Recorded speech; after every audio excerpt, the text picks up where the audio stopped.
We are talking about how your nervous system is the first community that you build, right?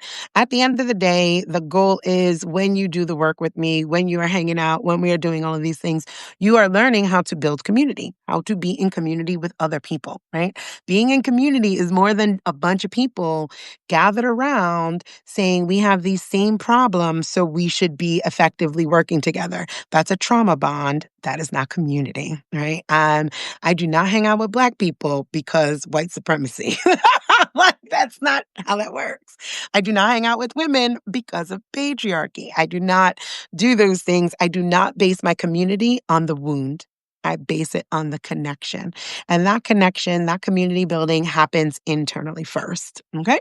So we're going to have our three talking points as we usually do, right? So the first one is if you cannot stay with yourself, you cannot stay with others. That feels like it should be self explanatory, but basically the idea is just that.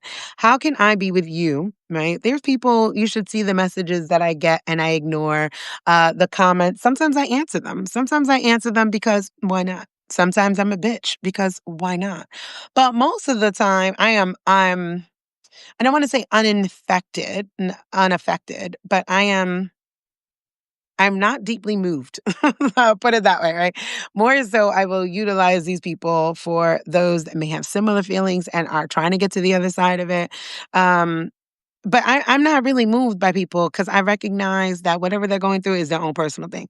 If you need to say something about me or feel some type of way, that's you because you can't sit with your own uncomfortability. Doesn't have a damn thing to do with me. Good morning, Kitty. You guys need to follow my niece right there, Kitty Talinchi. I'm excited for them. They are 15 now, and an amazing writer. I'm going to have them on my Friday with Friends.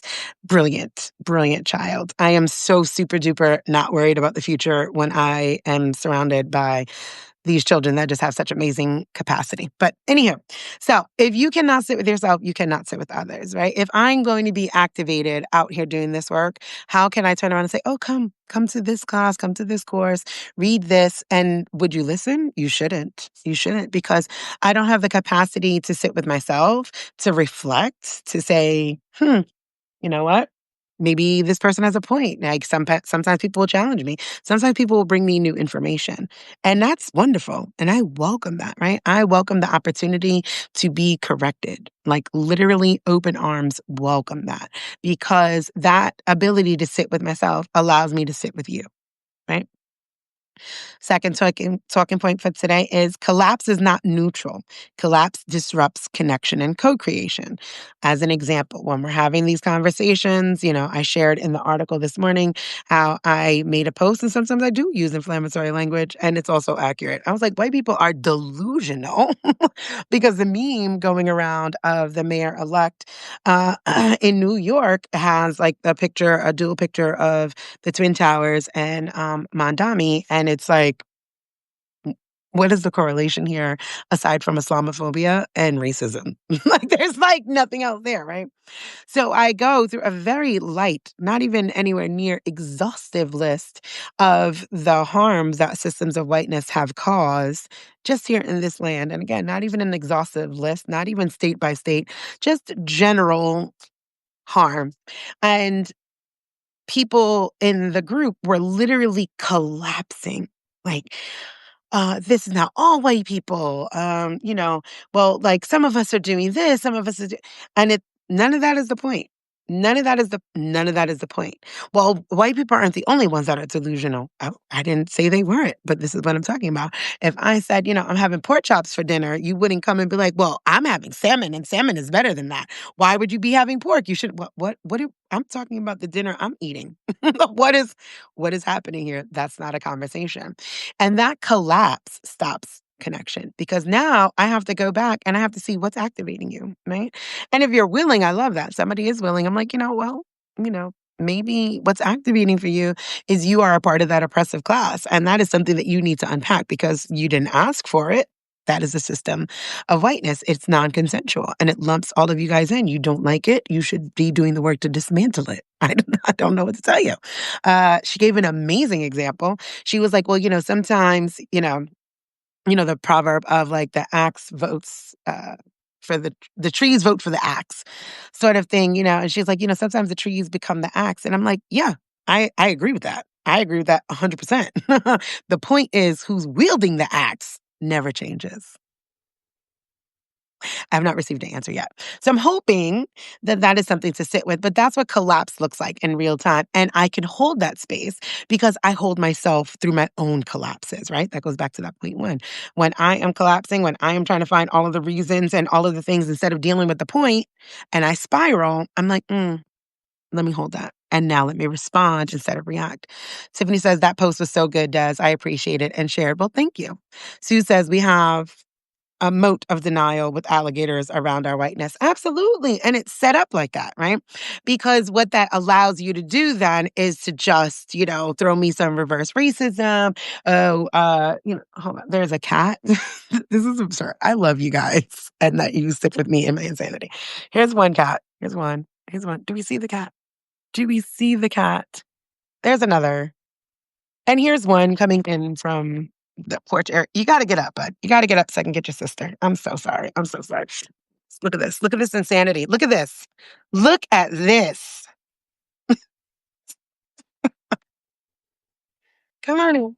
Come on. Oh, and one wants to go out. It's just always something. How about you stay in? It's like 20 something degrees now. Sit your ass down somewhere. Oh, thank you. Thank you. Thank you. It's insane. It's insane. If it's not cats, it's kids, right? Coffee Catherine does. That's what this is. That's what this is, Tiffany. Giving me that name since our 100 days of community. So that is what that kind of looks like all playing in together. Our third talking point, well-being.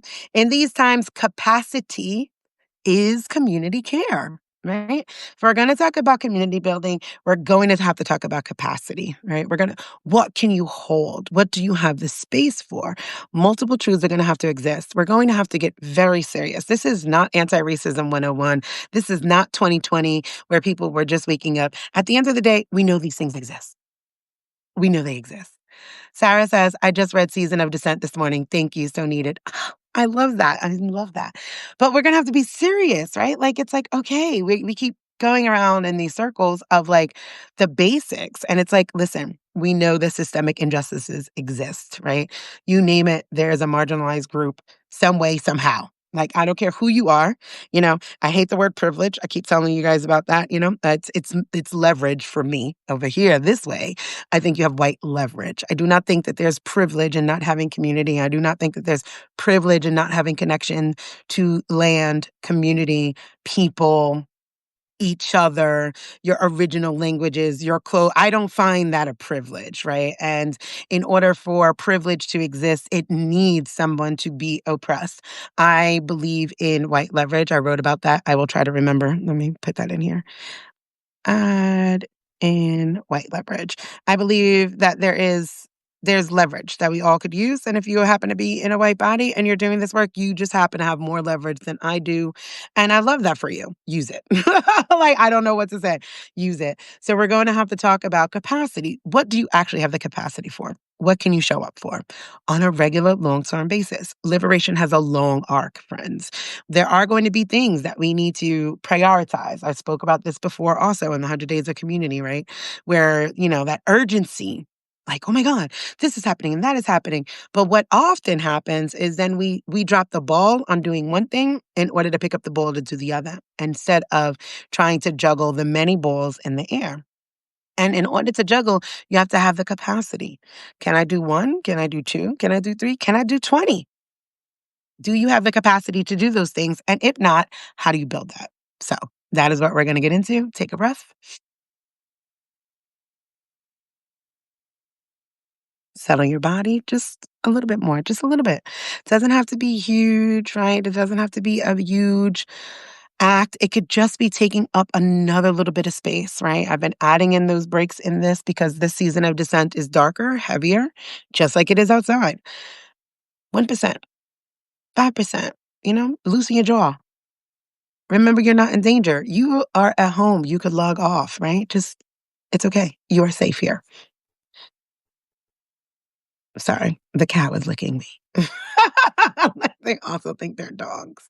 Okay, so If you cannot stay with yourself, you cannot sit with others. Get. Thank you. When the body goes into defense, collapse, or withdrawal, you are no longer in relationship, not even with yourself. You are in survival mode. And survival mode is anti community by design because survival mode says, I must protect me at all costs, right? Where I gave that example of, and I put it in this article this morning too, of the white people are delusional, right?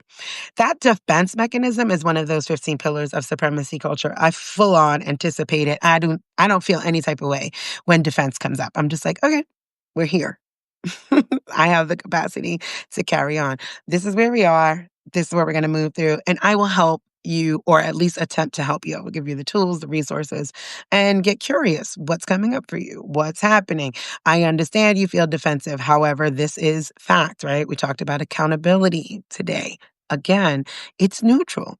It just is. It is what it is. I don't know. I don't even know how to make that any more simple than it is what it is. These are the facts. Nothing is going to change. It does not matter how much you argue. It is still what it is. Everything on that list is true, right?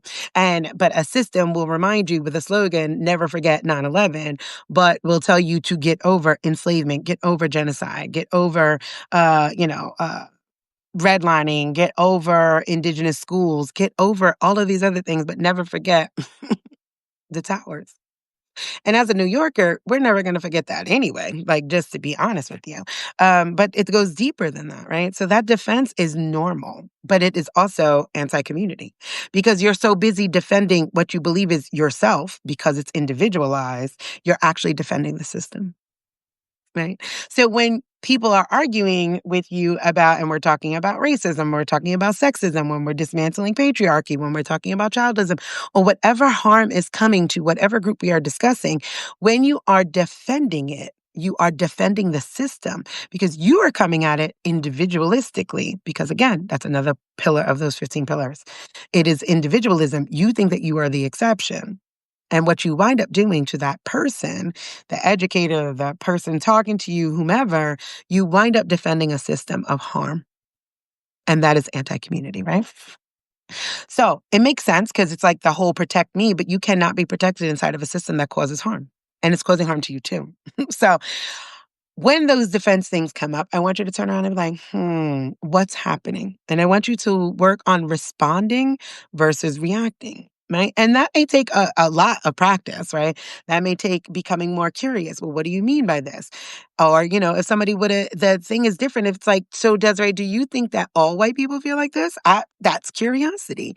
I do not think that all white people feel like this. I do think that all white people are lumped in because of the system, and it doesn't matter if they're separate. It doesn't. It just does not because that is what the system is based on, is these numbers and the harm that they can cause, and you have to dismantle it and separate that, right? So, when you go into survival mode, it says, I must protect me at all costs, and that is individualism. That's supremacy culture, and that's the wound, not the truth, right? So the reframe that I offer here is your capacity to stay with your own discomfort is the foundation for being able to stay in community discomfort. Imagine you sitting in community defending something that brings so many in that community harm. How are you safe for community? You're not safe for yourself because in that, then you can't see how you've been harmed by the delusion either, how it has kept you separate from others. I also entered into Decolonize Myself Challenge and I spoke about how I'm from the Bronx. I proud, like New Yorker. Again, if you know three things about me in the first 3 minutes, and can't even always think about the third. You're definitely gonna know I'm from the Bronx. You're gonna know I'm Irish. Like, I need you to know these things. I need you to know these things. You probably know I'm a mom too, right? Those are the three things you'll know about me in 3 minutes. But then I had to sit down with that challenge and I was like, okay, so these are all the wonderful things that the Bronx taught me. everything about community, everything I understand about culture, every single thing I understand about being in spaces that are varied, right? That's different socioeconomics, different demographics, all of those things were taught to me by the Bronx. But I also had to learn what I was not taught, which is the original name of it, right? Jonas Bronk is the colonizer that founded the Bronx. That is how it got that name, right? And I never knew about the Lenape people that existed there. So I went through all of that. Decolonization is a journey back home. It is a journey back to self. It is a return, right? So it's a return of the land. It's return of sovereignty. It's return of community. Simple as that. It doesn't change anything. I'm not going to sit here and defend it like, oh, well, it's the Bronx now. That Yeah, we know that it's the Bronx now. Like, we know. Oh, what's up, Ingrid Hain? Ingrid said they're from New York too.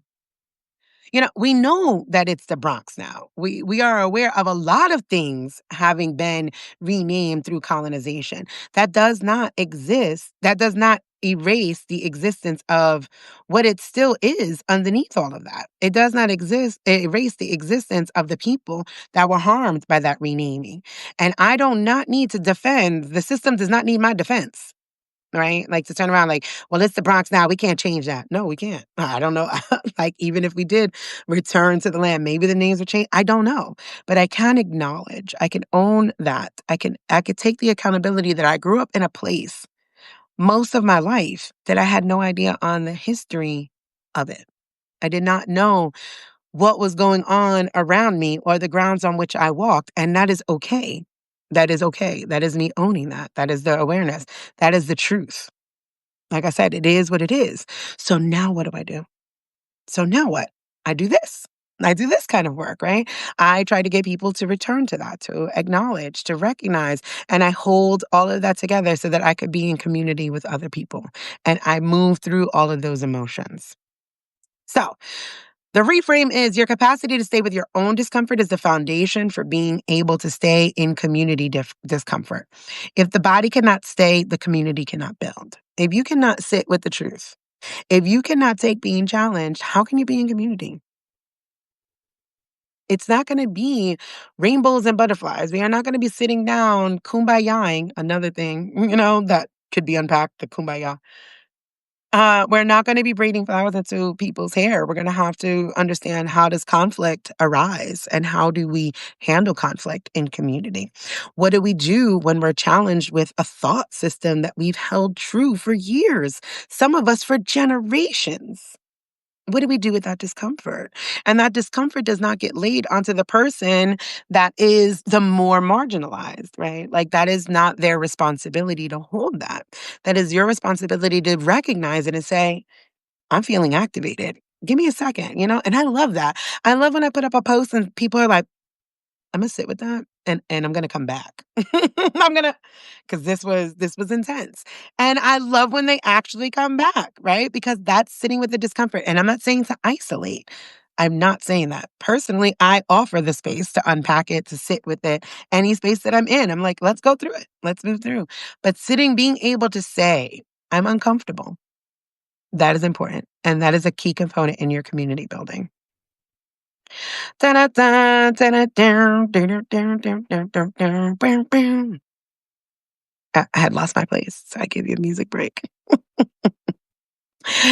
So what I want to do is offer you like a reflection in that moment, right? Where you just like kind of place your hand over your chest and you say, may I learn to sit with myself so I could stay with us. Right? That is what you want to do.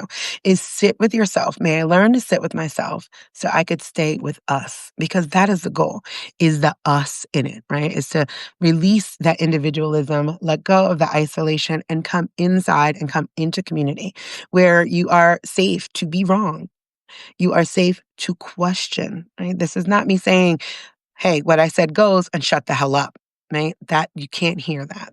That's programming that we've heard from our childhood and from society. It is what I said, and that's it. That's paternalism, yet another one of those 15 pillars of supremacy culture. That's not what I'm saying here. I'm saying that inside a community, you will be safe to be wrong.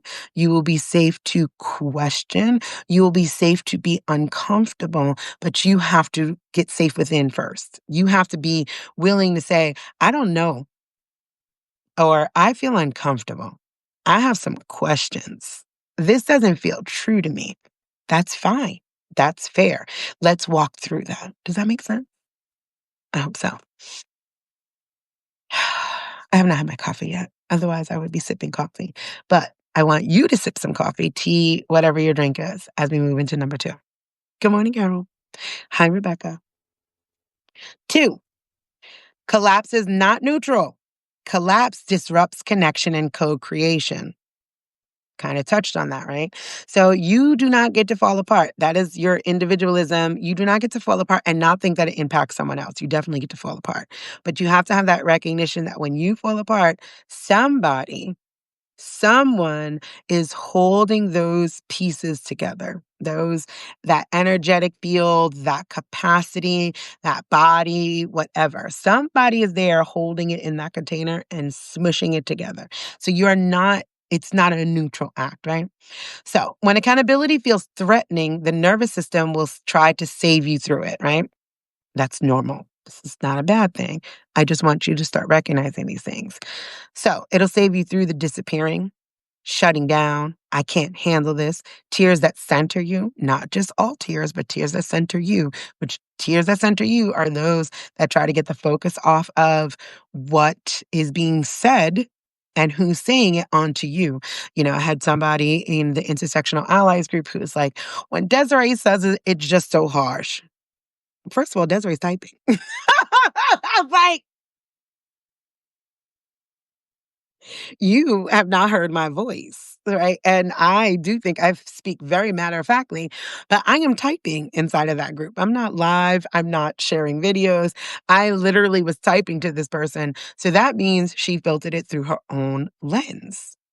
Now, what is that lens? Now we have to unpack some anti Blackness there. Are you filtering it through your anti Blackness lens of Black women are angry, volatile, violent? Because who the hell said I was harsh? Where are you getting that from, right? Where is that information, that input coming in from? Have I spoken harshly to you? Did I curse at you? Did I all caps type you? There are a lot of ways to still be harsh in typing, but none of that happened. Right. So those are those things to sit down, right? Like that's that when that collapse feels like, oh, I'm being personally attacked. Why? Where is that information coming from? And not saying that you're not, just get curious with where is the information coming from that you have. Shame spirals that make others tend to your emotions. Get.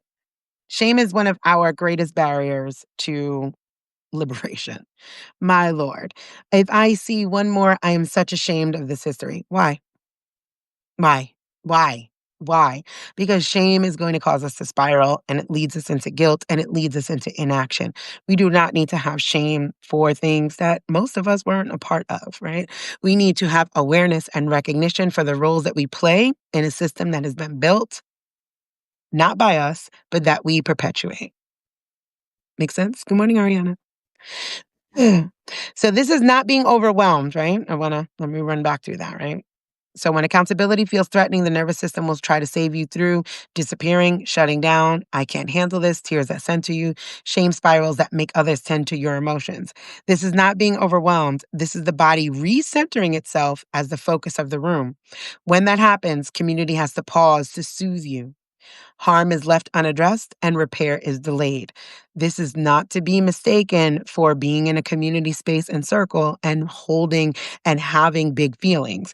I have been hosting with myself and Royal Star Kokai. We have been doing radical self-love meditations for white body people leaving white supremacy culture. And we've done a 101 and a 201. We have the final one of this year for the 101 coming up in 2 weeks, November 18th.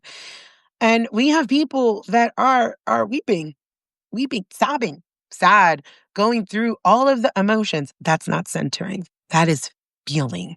That is getting into your body. So those are not the same things. Again, it is more like when you are doing that in order to stop what's happening and get us to center on you. Right? Okay, we have to stop that because I have to deal with your collapse. That's not true. That's not the accept it as truth. It's true. Like, it has dates. Like, it has dates.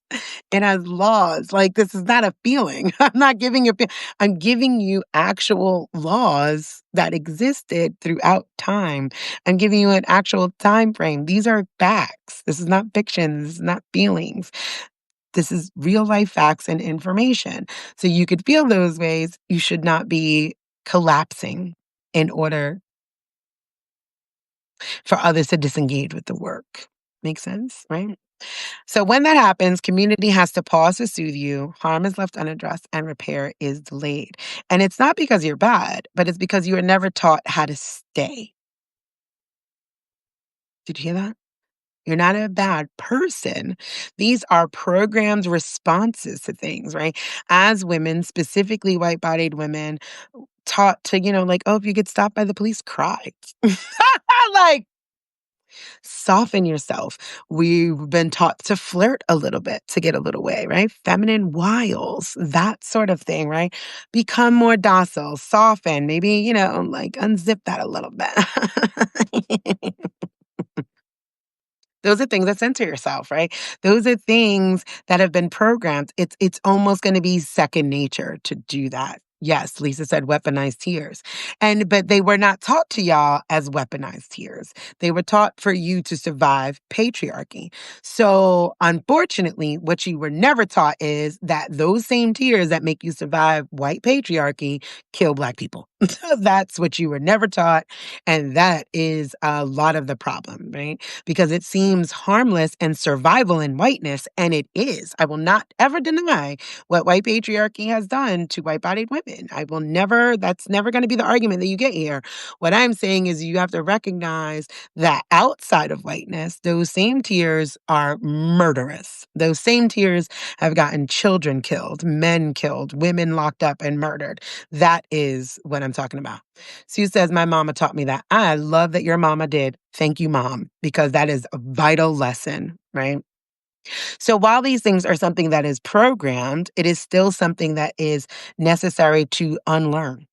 You have to unlearn that and learn how to stay. Stay with the tears coming down your face. Stay when feeling uncomfortable and recognize, last week we talked about it. Is this discomfort or danger? Am I in danger or am I just uncomfortable? That's always a question to ask yourself when those things come up. Am I in danger or am I uncomfortable? And you have to assess that for yourself. It feels like danger, but is there real harm happening? No? Then stay. That's how you learn how to stay. So the reframe here is to remember that collapse is not peace, right? That is an idea when we are taught to collapse, when we are taught to just like cry or end the argument. That is a survival mechanism, right? To get out of danger, again, inside of those hierarchies of whiteness. That does not translate outside of whiteness the same way because now you, inside of whiteness, as white bodied women, are, it's only y'all. It's only white men and women and children inside of whiteness, and they're all white. So that marginalization is different. When you step outside of that, and again, we are navigating a different world because we are also connected via the internet, via integration. And now those things that you guys have learned for hundreds and thousands of years to survive inside of whiteness is outside of it. And so you have to learn how those survival mechanisms of your own violence is more harmful to other people, right? That is what that kind of looks like. And that false peace, that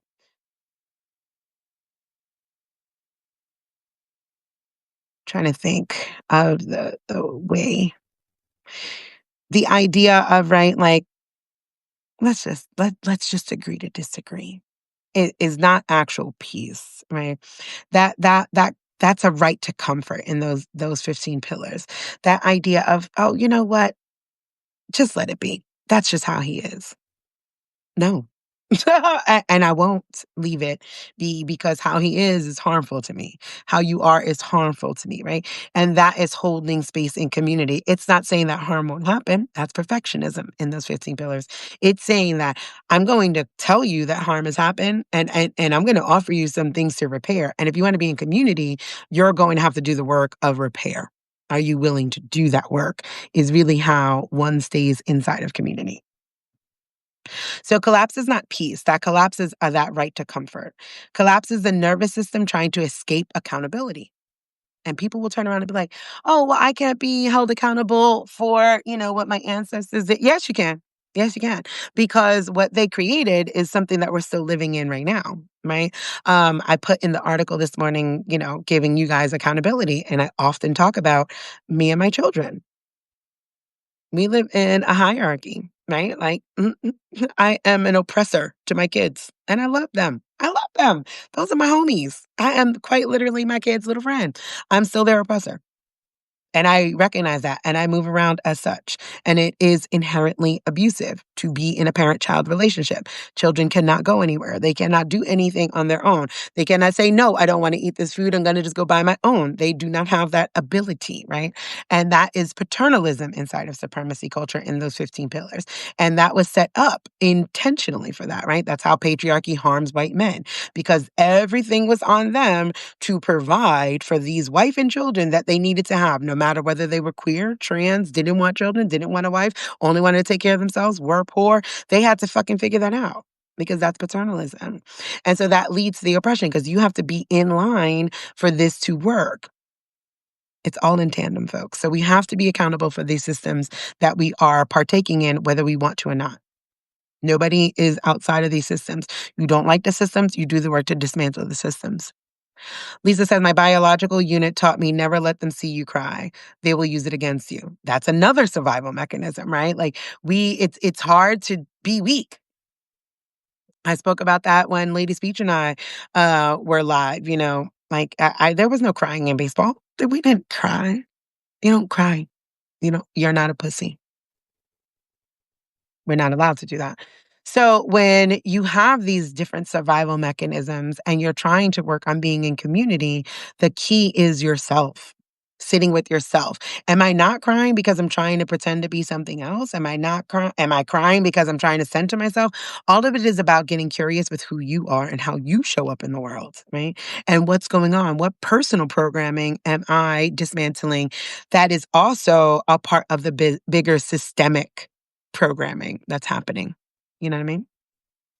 So the reflection that I offer here is to relax back into your heart, right? When those things come up, not chest, not the back, but literally like let your shoulders fall, right? And this is all going to be in the replay. You kind of let your shoulders fall instead of trying to hold it up.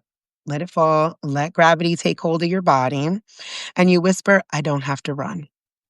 I am safe here. I don't have to run. I am safe here." And just letting your body sink, even if it's just your shoulders, letting it sink 30 seconds. And again, coming back to that idea of, am I in danger? Am I just uncomfortable, right? Assessing everything that's around you. If you are reading something and you are not comfortable with what you are reading, stop reading, right? Come back to it. I even said that in the article. You may need to read this 2, 3, 4, 20 times to do it. And that's okay. You keep coming back. And I love that for you. I love that for me. I love that for the future. Keep coming back until you really learn how to feel safe completely in your own body. I've had people that do that. Like, I can't do this right now. I don't have the capacity. I love that you recognize that. Good for you. Kudos. Do what you can, what you have the capacity to do, and hold yourself through. So when you do this, it teaches the body that discomfort is not danger, right? Because that's the goal. That's what we're going to get into. I was like, no, I am safe. Yay, I'm just uncomfortable. And that's okay.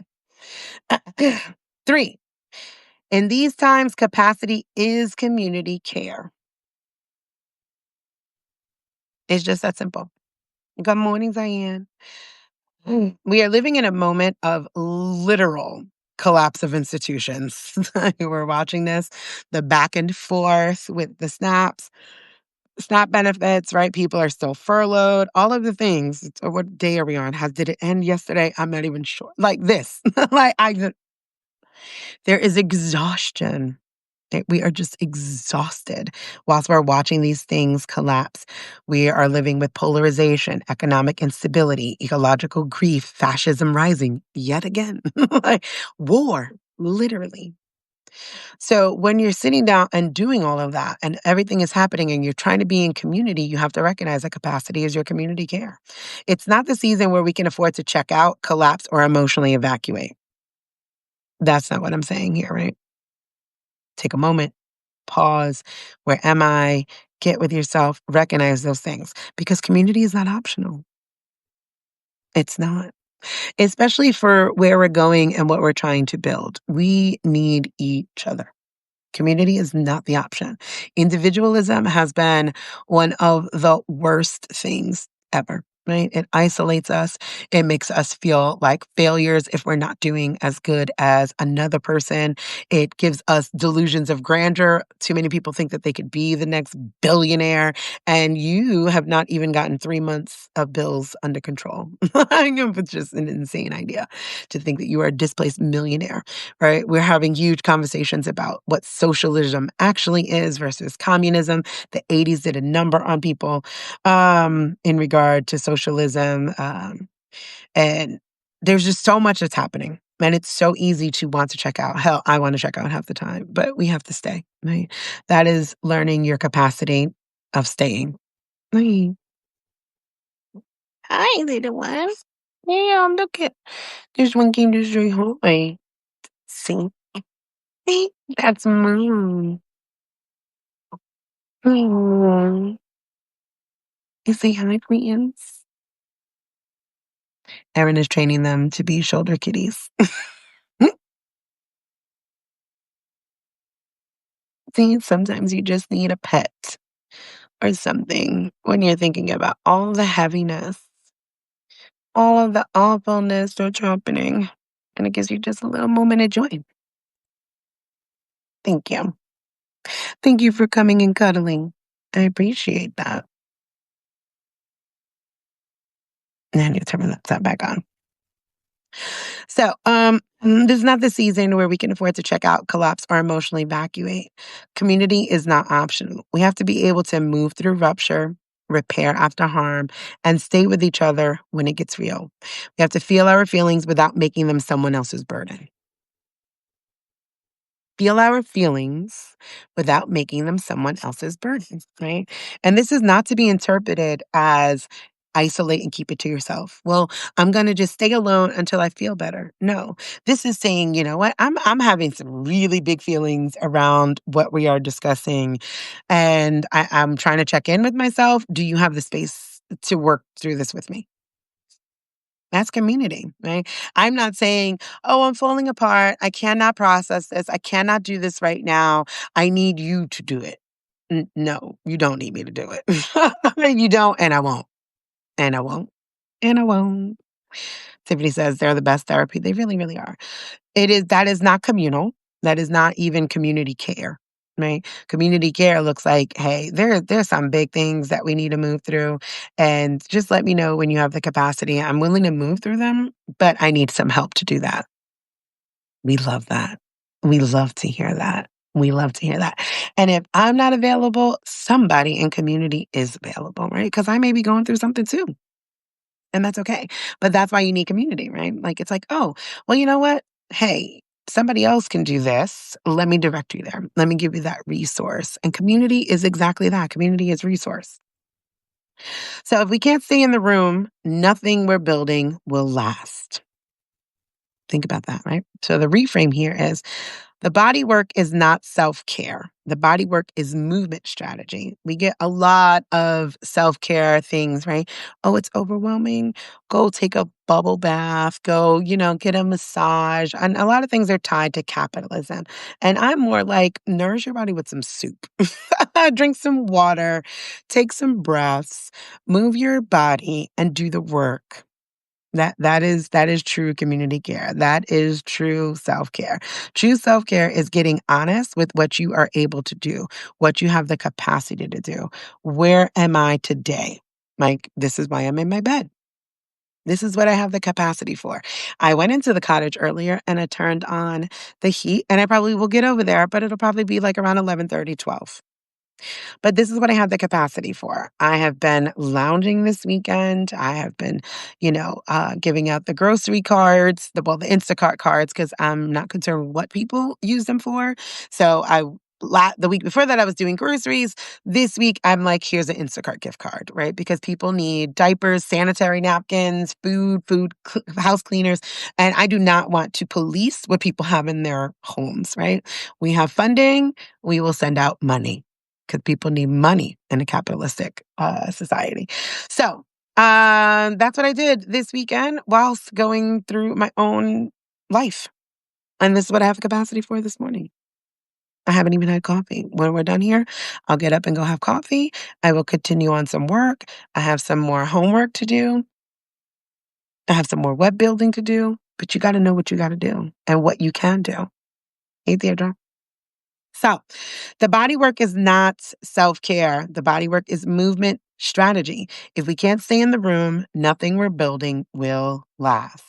If we can't stay in the room, nothing we're building will last. By the way, the lady who myself and Kokai spent weeks on inside of the intentional group left the group, right? And that's exactly what it means. She couldn't stay in the room. She didn't have to leave the group. She wasn't in danger. We weren't coming to get her. She could have just put a pin in it and be like, you know what? You guys are giving me so much information. I'm gonna sit with this because I'm struggling. I'm struggling. I'm struggling. Instead, she wanted to be combative and she continuously kept pushing back and pushing back and pushing back. And whose nervous system are you dysregulating? Because not mine. Won't be me. You are doing that to yourself. That is self harm. You are fighting facts with your feelings, your individualistic feelings. And what we are saying is facts. Water is wet. That was my answer to her because she turned around and was saying something. And my answer was like, I don't argue with people. Water is wet. Like,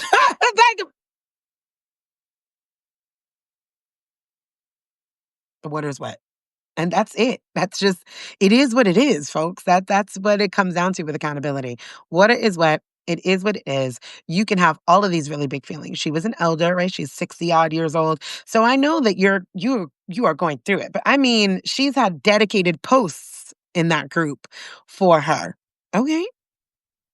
We're not leaving, right? We're not moving. We are staying here. We have the capacity for it. And she was welcome to stay. I don't put people out the group. She decided to leave. That's what it means by you can't stay in the room. Lisa says, I'll be working on those Google Docs. Thank you. Lisa is actually helping me archive all of my Substack articles. I'm super thankful into like Google Docs so I can give you guys more like here's a lesson plan to go with this month's articles, yada, yada, yada, because next year we're going to have the online academy up and running. So thankful for Lisa. Thankful. Deeply thankful for that. So yeah, that's what it means is if you can't stay in the room, nothing we're building will last, right? Because you have to be able to stay. You have to be uncomfortable and stay and do the work anyway. So the reflection that I offer here, right, for your own self, when you are having trouble being in the room, in that space. Oh, Sarah says thank you also. It is so important. It is super important. And I'm super thankful. Um, she also texts me every morning, like these good morning sunshine. I mean, like every day. And it brightens my day. Anyway, it's very beautiful. And that's community work, right? Like that's pouring back in. And I'm not even always responsive. I may just only heart it, but I feel it. And it is so beautiful. So somatic reflection here that I offer is when you are having a difficulty staying in the room, when you are struggling, when it feels like, again, you ask yourself, am I in danger or am I just uncomfortable? Right? Because I'm sure Miss Lady left the group and is talking shit somewhere. Like, Desiree is just so mean. They just did not understand what I'm saying. Me and my friends are doing all of the work. And it's like, okay, that's fine.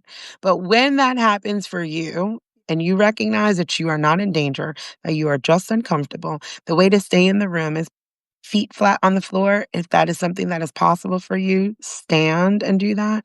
Feel that floor, right? Feel that foundation, how steady it is, how solid it is. And you turn around and you allow your body to remember. It's about 45 seconds. This is what I mean about your self care does not have to be a 90-minute massage that you fucking cannot afford.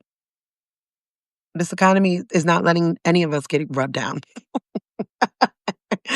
And that's absolutely okay, right? A lot of things that are happening in the world that just makes things feel deeply uncertain. But you are worthy of 45 seconds of getting your body feeling safe again, right?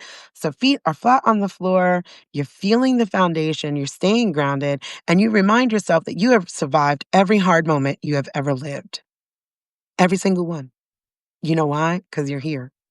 And your life has not been peachy keen. It has not been rainbow and butterflies, but you have survived every single moment up until this moment of discomfort. That means you can move through this one. That's your resilience, right? That is you reminding yourself, right? I've done this before. It may not be this exact thing, but I've moved through uncomfortable things. I've dealt with discomfort. I have been in spaces where I actually wasn't safe and I've gotten to safety and I am actually safe. I'm just uncomfortable. And I've been uncomfortable before and I've moved through it. And then remember what was on the other side of that uncomfortability, right? You know, that little famous little line, it's right, like, what does it say?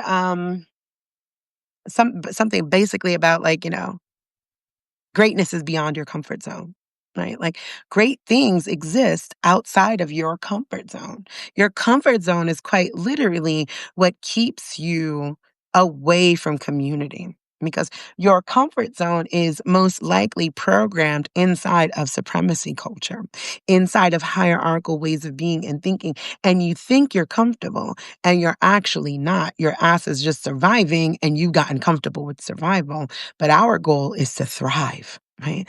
That is what liberation is about, thriving. We do not want to survive. That's basic. It's basic human right to survive. We want to thrive. Lisa says, thank you, Sarah. Supporting Desiree in this work is definitely important and super, super grateful because I am a one woman show. And sometimes I'm a shit show. So all of the help, all of that help, all of the help is welcome, and I barter because I don't have the cash right yet. We will get to the point of being able to pay. But right now it's barter and I love that. So thankful.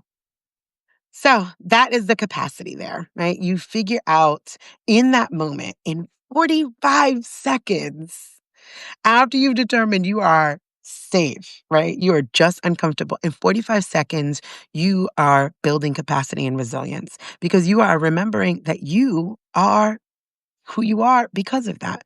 You are here in this moment because you've moved through difficult things, because you survived hard times, because you have thrived beyond uncomfortability. You've done it already. Your body knows that and it remembers. And that is going to teach you capacity in real time. What do I have the capacity for? The woman that wound up leaving the group wanted to convince me that her and her friends have been doing anti racism work since the 50s. You want me to believe that in 2025 and you can't sit with what I'm saying? And that's what you want me to believe? I mean, it could be true from your perspective. I'm interested in knowing how Black people around you feel because you cannot read what I am saying without saying that I am harsh. And I can't. And if in fact that is true, even to the best of her own capacity or outside of, in her own blindness of whiteness, then she needed to remember that you made it through the 50s and 60s. You can make it through this conversation, right? That is what that resilience and capacity, that little reflection, grounding into that reality will remind you of. So That is where my 3 talking points well, I have all these damn cats. That's where all the 3 talking points are for today. We're going to round those up because we are at our hour, and I have just allowed myself to realize that we do an hour. That is just it. That is what we do. I don't know if it will stay that way, but that is where we are right now, and that is okay because we are in flux. This is capacity. Things are deeper, a little bit more work is needed, and that is what we're doing. So, our 3 talking points for today is your nervous system is the first community that you build. Talking point 1. If you cannot stay with yourself, you cannot stay with others. So it is vital to learn how to stay with yourself, how to move through discomfort, recognize what is activating and what's triggering. There is a difference. 2, collapse is not neutral. Collapse disrupts connection and co creation, right? Because if you fall apart, things have to stop in order to pick you back up. That is not the same as recognizing there are some big feelings here and saying, I need a moment or I could use some support, and who can support me in this moment. 3, in these times, capacity is community care. The more capacity we have, the different the more we could show up in community, the more we could offer community, the different ways we can offer community. And nobody's asking you to move beyond capacity. I am asking you to recognize where is your capacity. You need to know that. So then you could learn how to stretch it or how to to lessen it as you need, right? Like how to move. Oh, today I don't have the capacity for that. No. I need to go through my emails, and I've been needing to go through my emails for weeks. It is on my to-do list for today. I have not had the capacity because as soon as I see notifications, I'm like, ugh. But today, no matter what, I have to move through it. I know some important things are in there. I know from glancing. I know they are. And so if anybody has emailed me, like, and you're on here or you see this, I know you're in there. You are important to me, and I am going to push through because I'm not in danger. I'm just uncomfortable. It just feels like, ugh. But today I am working up that capacity to do that. So, as we close out, I want you to remember that we are not growing for comfort. We are growing so that we could build what comes next. Deirdre says the 4 agreements is so good on this capacity point. It shifted my whole perspective. You are going to love this, Deirdre. So, my main courses that I have before I started on Substack, I used to do on TikTok. And one is and these are going to be the foundational courses of the Liberation Online Academy, is obviously we go through the 15 pillars as like the foundation. And then 101 is based on pedagogy is based on the allegory of the cave, because I think that it is one of the most brilliant ways. And considering it's called the Republic, it just feels chef's kiss, right? So it is that recognizing the systems that we are around. Part 2, like the 201, is based on pedagogy of the oppressed. So it could teach people discernment in these places and spaces so they do not wind up in spaces that are harmful, that don't have the capacity to hold your humanity, that do not grift you, yada, yada, yada. And I'm going to save the other one for a surprise. But the third one, or the fourth one, I'm sorry, is based on the fourth and fifth agreement. So there you go. That's the surprise. I was trying not to say it, but anyway, it is based on those 4 agreements because Don Miguel Ruiz changed my life damn near 20 years ago, and it is really why I do have capacity and I don't take things personally. Right now in my inbox, somebody says, you really are a stupid monkey. And I was like, what a fucking idiot. Like, and it's like, I almost feel bad for this person for like, you felt the need to say, like, what the fuck made you, what is, what made you feel the need to come over here and tell me that? Like, what is going on in your life that you literally needed to come over here to say that to me? And I was like, oh, that's interesting. And I just deleted it, right? That capacity building is something that's so amazing. So that's in there too. It really is going to be an amazing program. So, anywho, yes, because we need to recognize that these are not necessarily what I say is not original in the idea. The way I deliver things may be my own original thoughts, ideas, but it is collective. It is collective, right? These are collective thoughts, collective energy fields, collective experiences that we are collectively, collaboratively creating to get to liberation, right? So I don't need to remake a program, right? I need to turn around and be like, hey, these are tools that we have already utilized, many of us in the self help era. And how do we bring that right back into, like I said, personal liberation is going to lead to systemic liberation. You are not gonna live so fucking free that you are gonna be okay with systemic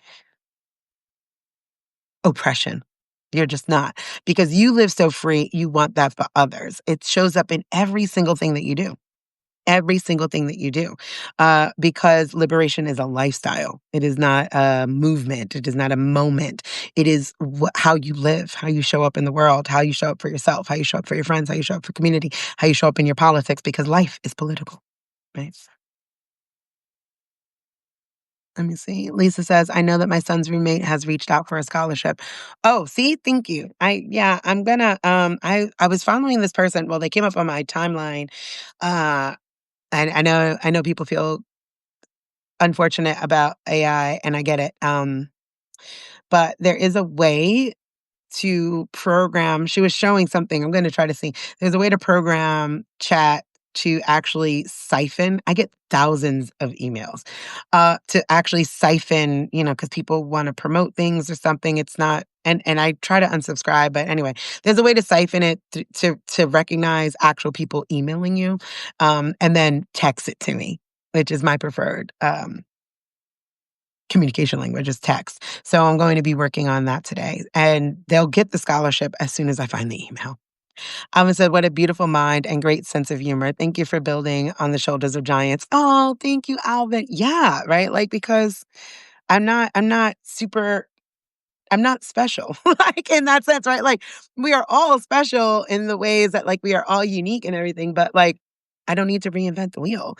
These things have been here brewing, showing us the way, and how can I mean, the Republic was written in Jesus, what, the 1400s?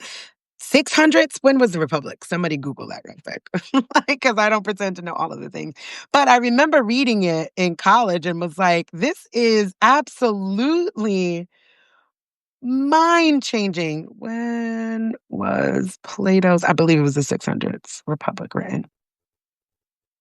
380 BCE. Jesus, right? So, like, these things have been around for centuries, these thoughts, these ideas. So we could turn around